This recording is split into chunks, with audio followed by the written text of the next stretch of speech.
Starting your own practice is hard for many chiropractors. It's riddled with both struggles and successes. But here at the Chiropractic Philanthropist, we make it easy by having chiropreneurs and entrepreneurs share their struggles and lessons learned in life and business so that you don't have to make the same mistakes. And now here's your host, Dr. Ed Osborne.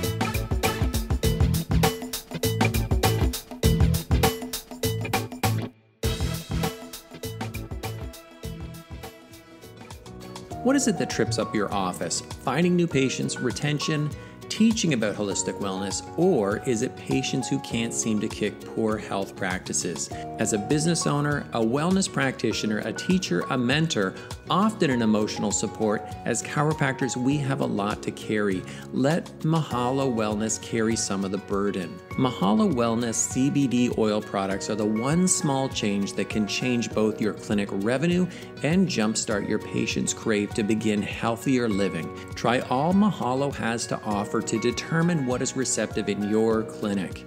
Special pricing on 10-bottle and 20-bottle bundles.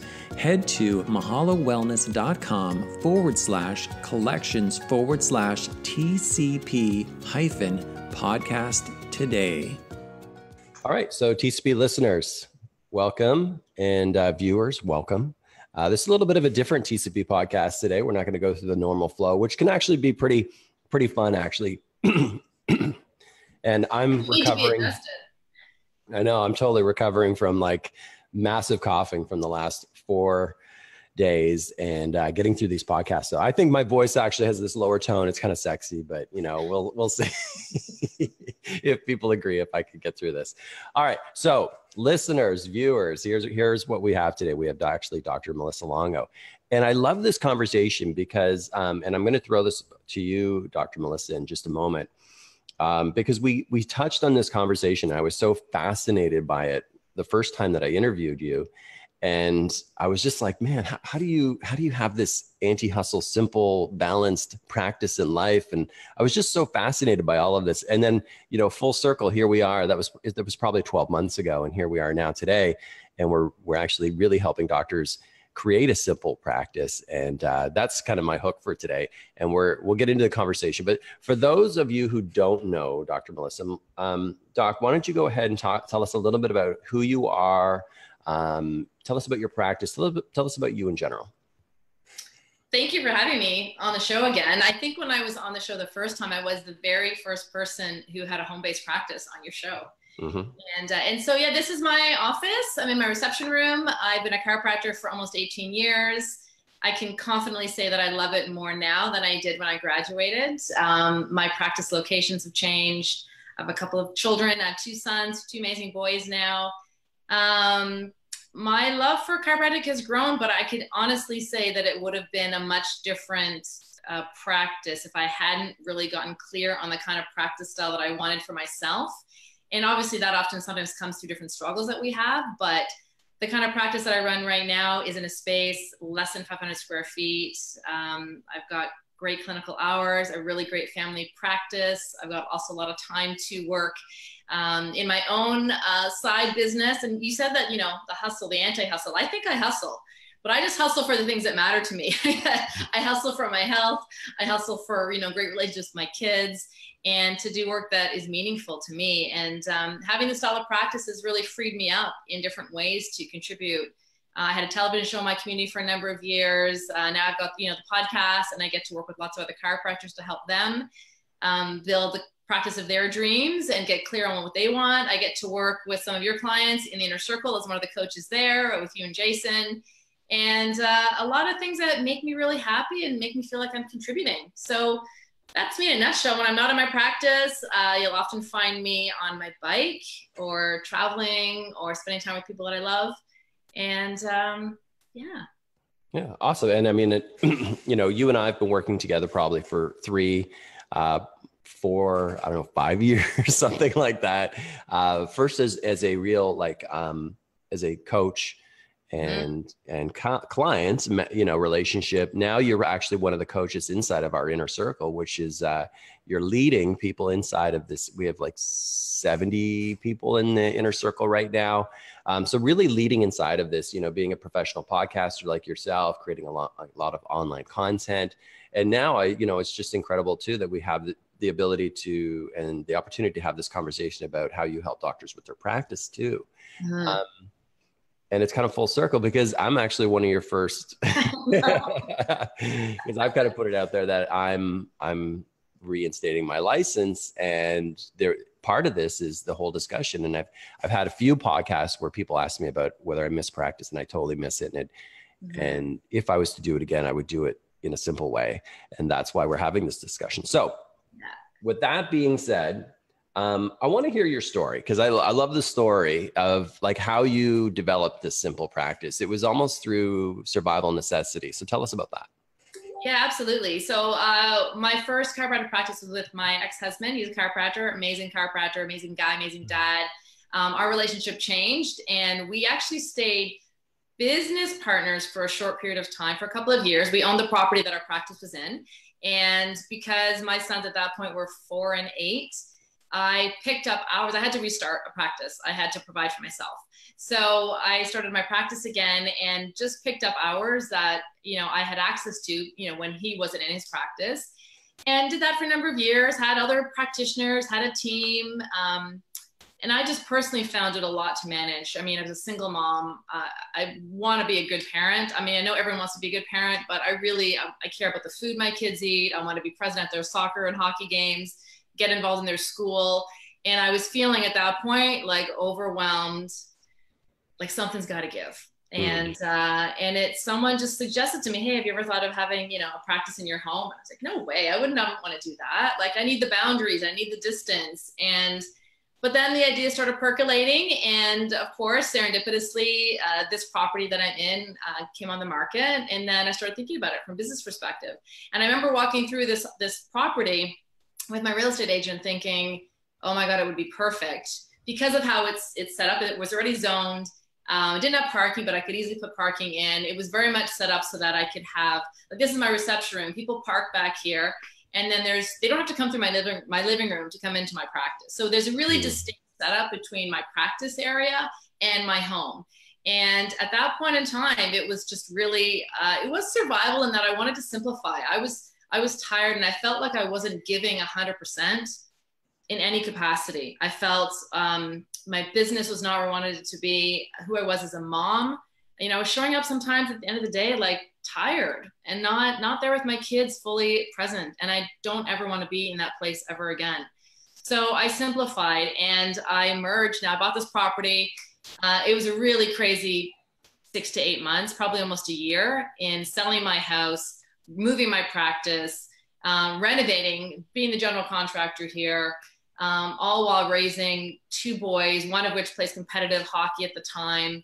I affectionately call it crazy time, because it was a really crazy time in my life. But fast forward now, I've been here since 2012 and 2011 actually. And I would do it all over again in a heartbeat, because the amount of joy and simplicity and profit that I have found by relocating my practice here has been exponential. But also just my kids, now they're teenagers, so they don't need me the same way they did when they were younger. But when they were younger, I could be here working and they could be home. And so it really simplified the need for childcare, all those other things we have to worry about. But the truth of it is, Ed, like, when I thought about what does Melissa want as a chiropractor, I wanted to be a chiropractor and talk about health and healing and communicate chiropractic. And I wanted to be a mom. And so what were all the things I was doing in my professional life? I was managing people. We had, other therapists in our practice. I had that whole vision of I wanted a big practice with multiple people. And I realized after all, that's not what I wanted. It wasn't fulfilling to me. It felt like I was wearing too many different hats. And my heart and soul is being a chiropractor and talking about, health from the inside out. So because I simplified, I then had the opportunity to then, like I said, have a television show in my town, start talking about health and wellness in a different space, do the podcast. I've had 3 podcasts now, get to help other doctors in a much different way. So That's my story. Is that the answer? No, I mean, I love the story because, you know, I see the simple practice or the simplified practice or simple practice and simplifying your life and your business and practice and all of this whole discussion. It really fits into a couple, probably three categories of people. And tell me if I'm wrong. So number one, it's people like myself who are starting over, right? And no longer desire to have the high volume practice and the high stress and the high overhead and all the high headaches, migraines that come with that. Yeah. And then number two is the people that already have a practice and they want to simplify, to really start to create a simplified practice. And then there's probably the next category, people who are like, you know what, I would really like to incorporate this into my home, and how you've done that as well. Because I'll be honest with you, I think I mentioned this to you a few days ago when we were speaking, is like, I have no concept of how this could work. Like, I really don't. I never ran the front desk. Like, someone else ran it, right? But that's what you're teaching inside of this, is how you can have these simple systems so that you can actually organize your practice, be successful, and do really what you love and help people, and still really love what you do and not regret what you do. Yeah, it doesn't have, it's funny because just before we jump on this interview here, my first podcast interview for the fall was with Dr. Sean Powers. And she said something at the end that I have to go back and rewind, because she's like, it doesn't have to be so complicated running a great practice. It can be really simple. And I said, funny you say that, Sean, because, you know, this is a new program that we have. So I think that there's lots of ways to simplify your communications, your practice, that you did, you know, nail it as far as the different types of, when I think of who's enrolled in the program right now, it's all of that. There's not just one specific, you know, avatar or client that I would have that would be in this program, because there's lots of ways that it applies to many different people. And so let's talk a little bit about the problems, the challenges with high volume.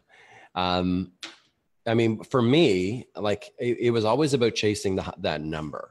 Mm-hmm. I remember being, you know, like coached, because I think everyone should have a coach, and there's nothing wrong with high volume coaching. I don't think one way of practice is better than the other. I think it just depends on what you want. And I remember the day that we hit like 700, and I was like, man, it was so busy. I was so tired.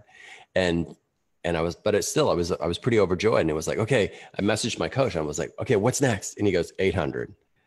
And I was like, oh man, like, that was the moment that I realized that the high volume was not for me. Mm-hmm. Like, but I think that's exactly it. I mean, if you want to build a high volume practice, I could tell you a number of great programs and great coaches out there. I've interviewed most of them. You've interviewed most of them. I think it's exactly that. If that's what you want, go for it. But I've also had the experience personally of realizing it's not what Melissa wants. And I think that's a big clarity piece for most doctors, is just getting clear on what you want. And the quicker you get to that point for your life, the better. Mm-hmm. But there's this conversation, I think, that we need to start having, that there's options for people. It used to be that, you know, you had to have your own practice and have it be big practice. And if you're an associate, you know, you were not as successful. At least that's what I was led to believe. And now I love that there's programs out there that are talking to docs about, hey, here's how to create a really great associate situation for you. Mm-hmm. Maybe you don't want a private practice. Maybe your skills are clinically. Maybe you want to be the CEO of the business and not practice clinically. I mean, I think there's a role for all of us in these different spaces in chiropractic. And it starts with getting clear on who you are and what your skills are and what you want for your own life. Doctor, toxic. I don't think high volume is toxic. It would have been toxic for me because it wasn't what I wanted. But I think that everyone has to find their own way. Yeah, I totally agree. And so actually, I know some people are actually listening to this for the first time, but some people are viewing this live right now. And so I'll just read a couple of the comments to you. So we have Dr. Ryan Doyle. He says, F yeah. He's like, I love that you are creating a practice aligned with you. I'm seriously considering the move to a simple practice life. Is this something that you hear from doctors often? Because when I heard about it, I was like, man, that sounds like, even though I'm not in practice, I'm like, that's exactly how I would do it. 400 square feet, 2 tables. That's it. Yeah. And to be honest, Ed, that's part of the reason that I've started this program, is because after 124 episodes of the show, I've had a lot of conversations, and the whole Rockstar Doctor life manifesto motto is like, you know, create your own roster, like whatever it's going to be for you. So I've tried to have doctors on who have big practices, small practice, who do locums, who do research, who are authors and speakers and everything in between. And I am surprised by how many times I have doctors with big practices say to me in the pre and post chat, I want to do what you're doing. How do I do that? That looks really sweet.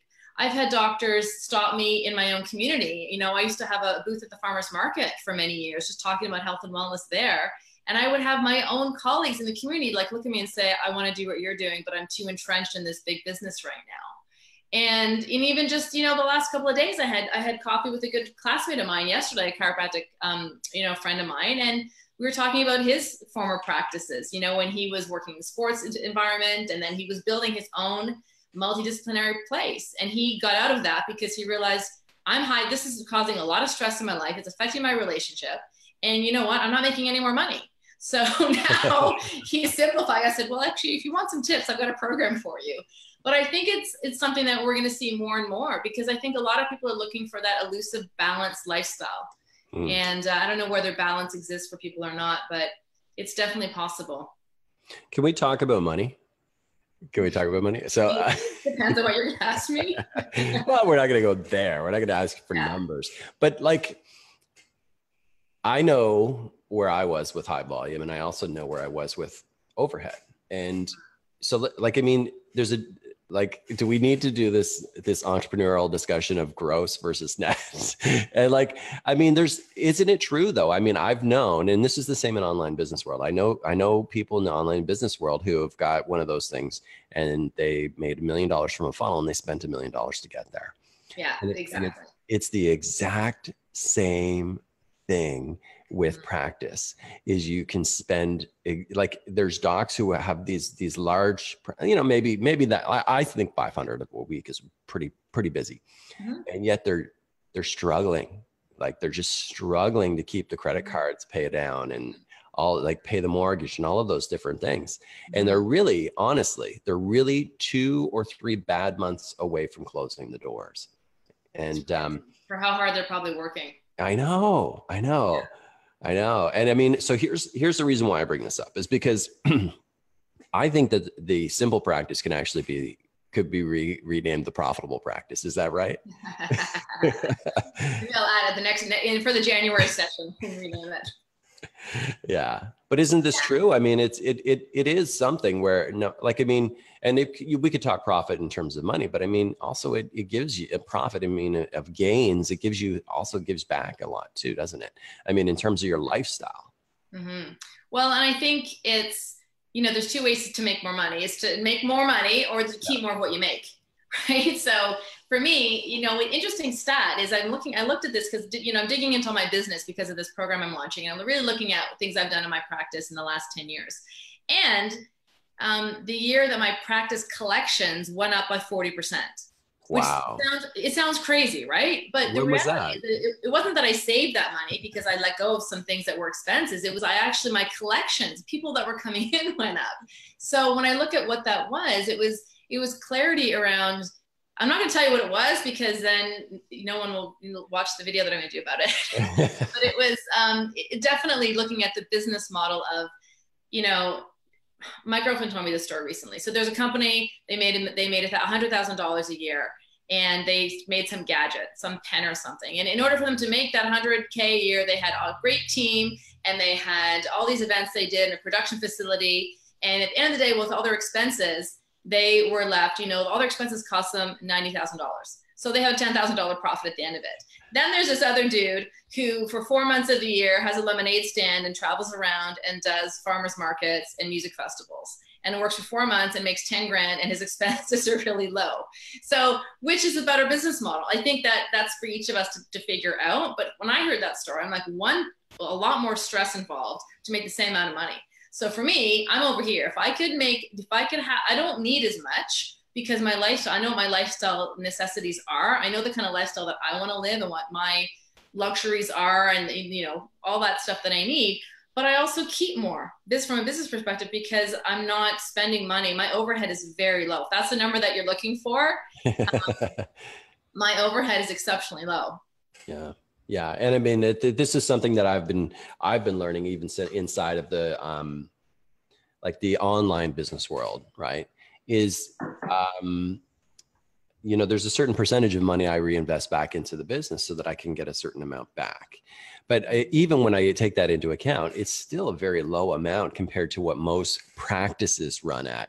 And the reason why I love this too is like, I mean, even this office space that I have right here, it's 400 square feet and it costs me $900 plus GST a month. And it includes all the utilities.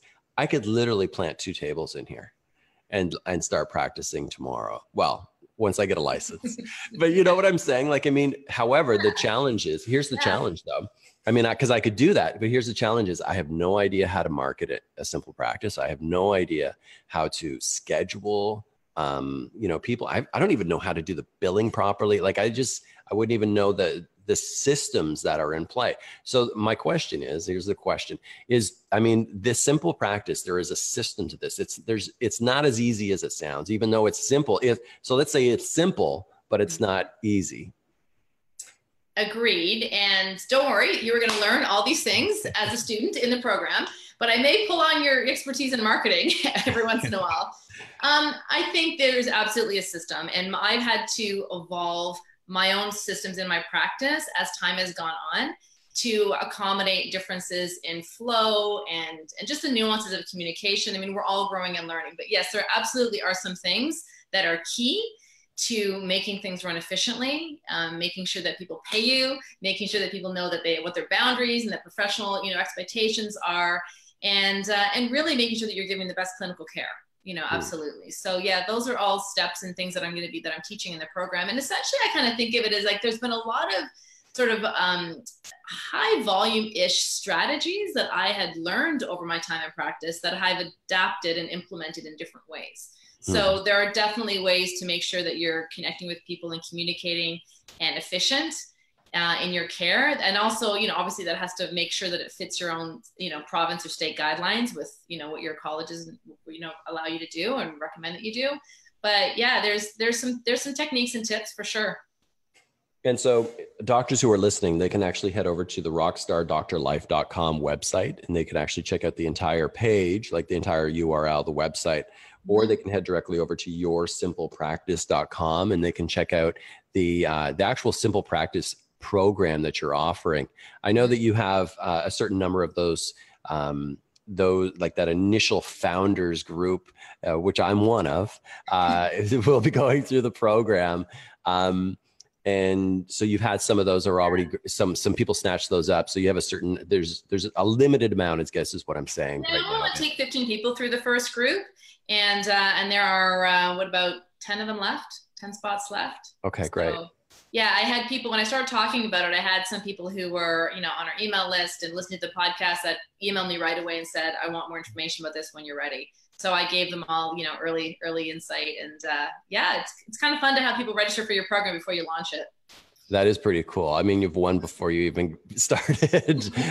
Okay. So, and here's the other part of this too, is I know that we are doing this as a live, but also this will be an audio on our Libsyn feed as well. So through iTunes, Spotify, Google Play, and all of those other Stitcher. However, is it okay if someone has questions about this, they can actually reach out to you right now, or if they're watching this maybe today or tomorrow, they can reach out to you on Facebook Messenger? Absolutely. We actually even just added a button on the sales page that says, ask me a question. It's a direct email to me, because sometimes there's some little things about, we think we've covered everything on the information page and all the insight and the modules that we've got things structured. But if we've missed something and there's questions, or you just want to make sure this is the right fit for you, I'm happy to jump on a call and connect with someone for sure. Cool. And so as we move kind of into the transition, just kind of wrapping up the conversation, what is the number one challenge that you hear doctors are having right now, like the highest anxiety challenge that they're having right now that your program is kind of solving for them? I think it always comes down to overwhelm and managing time and trying to find balance and wanting more freedom and more time being a luxury. I think that it's something that we're all trying to figure out. I mean, some weeks are busier than others, but if you're feeling like you're already giving to every possible avenue of your life and you've got nothing left to give, your health, your relationships. To me, you know, when I think about what makes me feel successful, it's all of those things. It's how I show up as a parent, you know, in my relationships, my health, my business, my finances. So, you know, if you're feeling overwhelmed and burnt out and tired, which I've been there, you can't give 100% to any of those domains. And so I think that's the consistent conversation I have with my clients right now. My mentoring clients is, you know, you can have it all as long as you know what all looks like for you, and you know where at any given moment in time that all might change, right? So what your kids' needs are right now, you've got young kids, my kids are teenagers, you know, their needs are very different. There's things that I can do now because my kids are older. So I think it's just the clarity on getting on what you want and then building it so that you're not feeling stressed, burnt out, overwhelmed, and you can actually give in multiple areas in your life. So in your community, if you want to volunteer, in your practice, with your health, to me, it's always about hustling for the things that matter for you and making sure that you're looking after yourself as a whole person.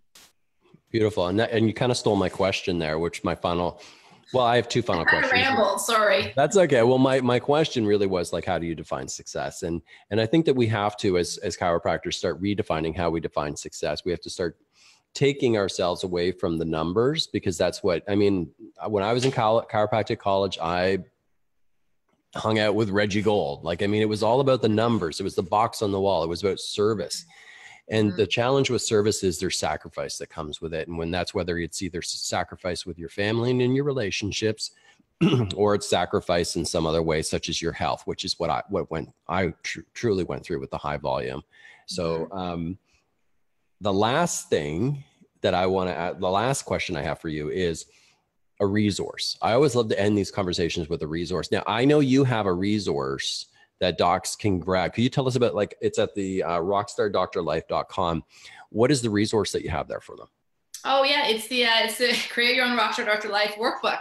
Yeah, that's a training that I've done. I've spoken when I've lectured on it. I think I just talked to a girlfriend about it today. I think it's a really good, it's what's helped me. It's getting clear on your why and your purpose in life, and getting clear on your own strengths, you know, who you are, and whether you're doing personality typing tests or all those, you know, introvert, extrovert, all those things that go into make up who we are.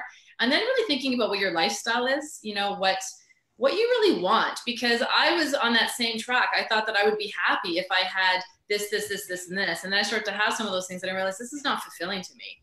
So really getting clear on, you know, what kind of lifestyle, what kind of things excite me. And, you know, I like to travel. I'm okay with my Subaru. I don't need a Mercedes. I'm okay with my Subaru. But if you really want a Mercedes, then maybe you want to make more money. So there's things that you think everyone needs to get clear on with their lifestyle. And if you know what your lifestyle requires, then you can then reverse engineer it, right? And figure out, well, how do I make that happen?